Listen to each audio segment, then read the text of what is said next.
have years of experience and understand a Yep. lot of things, have a lot of sort of innate understanding of things that undergrads are not coming to the space with. And They have to so learn it. they come with slightly different levels, but yeah, a lot of those things. So it makes it hard for even for a student to walk in the lab and then sort of share their experiences with another student. I don't know. It's it's tricky. I'm I bet definitely they'd be able to figure it out. considering like live streaming lab sessions or something. But yeah, there's a lot to think about there. But I worry that, we're kind of forcing students to do this in-person experience because somebody has decided that in person blankly is what's important. And I feel like a lot Yeah. of what we do in person requires it's the best in person experiences are one on one or like closely working with people, asking a lot of questions. And I don't know how to sort of maintain that awesome aspect of in person while also not, being close to each other. So, Yeah. yeah, I'm open to all kinds of ideas, but we'll see how it goes, I guess. Karen Spader, you've got ideas. Sure. Well, I don't know if they're ideas so much as thoughts. One of the things that I guess we don't necessarily know, if there is an answer, I don't know, but if we have masks on, does that then decrease the physical distance we must keep from one another? I don't know. Is that a thing? I'm guessing it certainly helps, but besides that, do we have guidance? Do we have, official epidemiological answers there? I don't know. The other thing I was thinking is in the case of labs, again, do we have the physical capacity to have students on, at the very least, with masks on at opposite sides of a table rather than next to each other? They're face to face, but they at least have that space between them. Or face shield. Um, Yeah. right. Again, Plexiglass or, yeah. so many questions. Anyway, again, like I said, not necessarily ideas or answers, just thoughts. Good. Eric, jump in.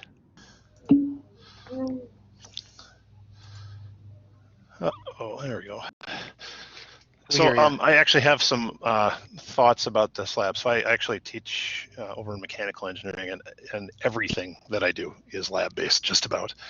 And I support probably 4 or 5 different classes that use that space.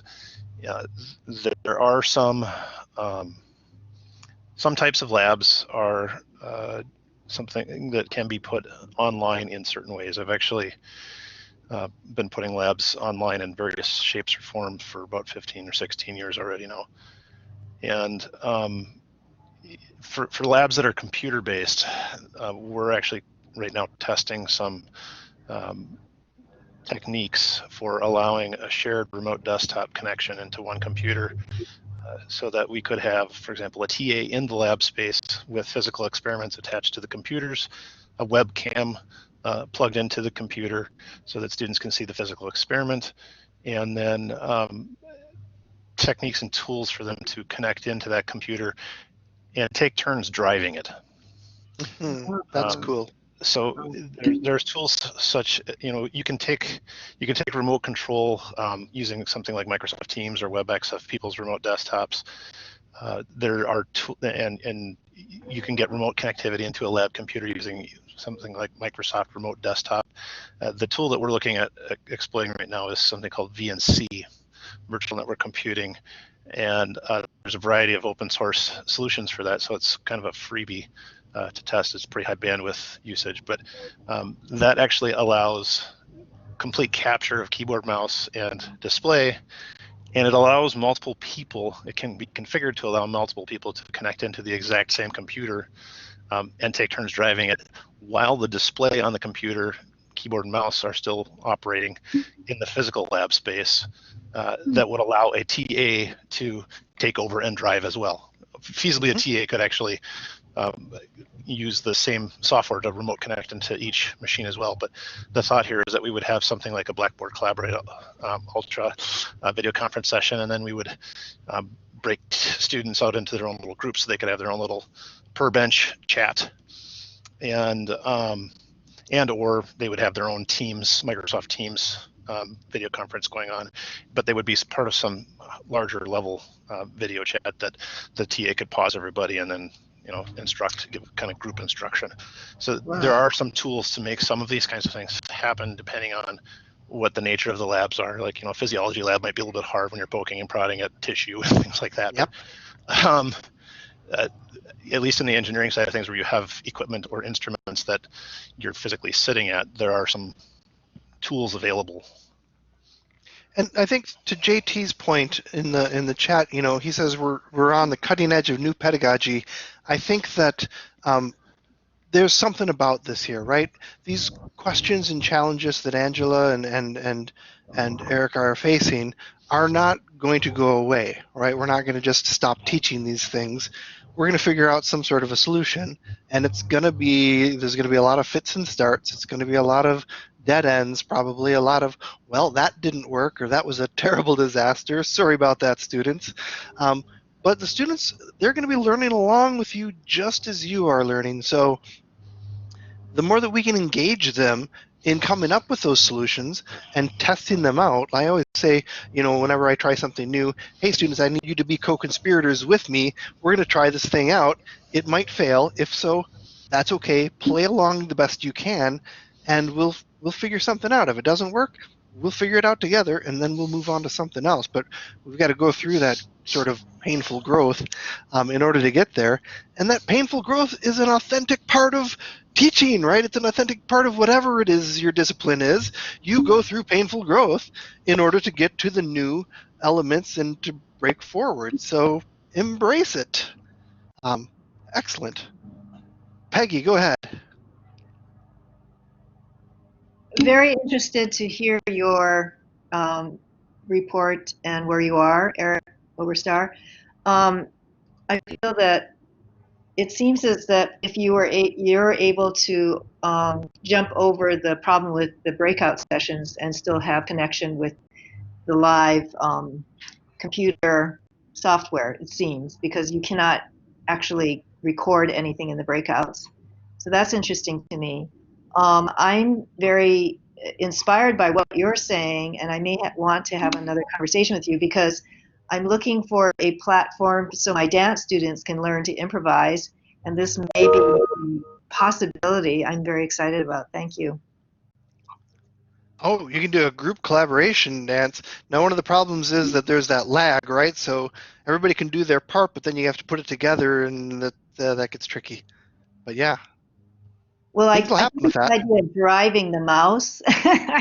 I'm into that. Right. That could be fairly simultaneous, right? Synchronous. Yes. Yep. Good. Excellent. JT. Eric, I had a question for you. You mentioned that the connection is going to be necessarily very high bandwidth. Where are you looking at in terms of accessibility for students that don't have those connections? Assuming that they cannot come to campus. That's a challenge to be solved.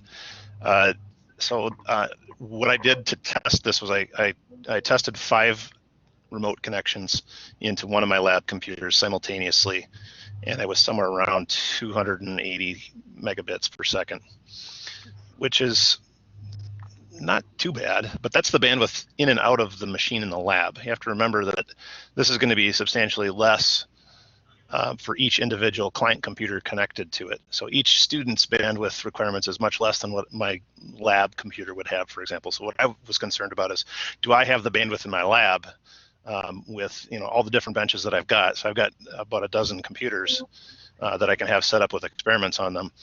And am I going to have enough bandwidth out of the room to handle that kind of a load? I think we probably will. What I was doing to test it with was I was playing remote video on the desktop and then sharing it out, streaming it to all those different client computers, and that's when we hit sort of the higher bandwidth stuff. For things that are more of the nature of what my students would be doing in the lab, where they're writing software, they're debugging programs and configuring equipment, the screen does not change rapidly very often. And the less dynamic content that's going on the monitor, the less bandwidth it has. So I'm hoping that for the type of labs that we want to do, it's not really going to be problematic, but we've got to get testing done on the client side end of it as well to figure out what are the requirements that we're going to basically force our students to have to meet in order to successfully accomplish these laboratory tasks. Excellent. So we only have a few minutes left here, and I want to make sure, I want to check in with everybody again to see if there are any questions that are unanswered. Back on the activity sheet, we've got a bunch of suggestions that people have put into that third column, and that's fantastic.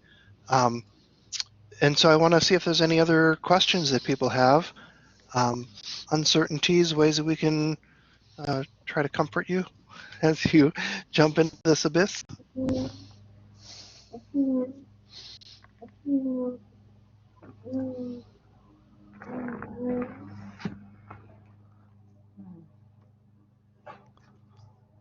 All right. So this is our last scheduled lab thus far for the summer, and I expect to do some more a couple of weeks before the semester starts to sort of help people get ready there in late July and August. If you have suggestions on what you would like us to talk about, I'm putting my email address in the chat. Please send me an email. We're thinking about how to do video fast and easy. I'm trying to get something together with Sam Becker from the Department of, I'm forgetting the name of that department. I'd like to look at anti-racist teaching practices that we can do. That still hasn't been approved or anything yet. What are some of the other ones? Probably looking at discussions again.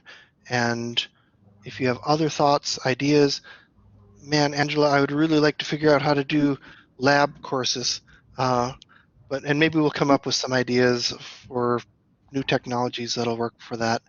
But if you have other ideas, let us know, and we can we'll try to respond. All right. Any last questions, remarks?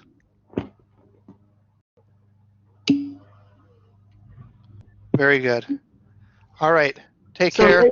Late July, you said that you'll be starting? Yeah, we're going to take a couple of weeks off to try to figure out what's happening in fall and to get ready for that. But probably I'm thinking late July and through August.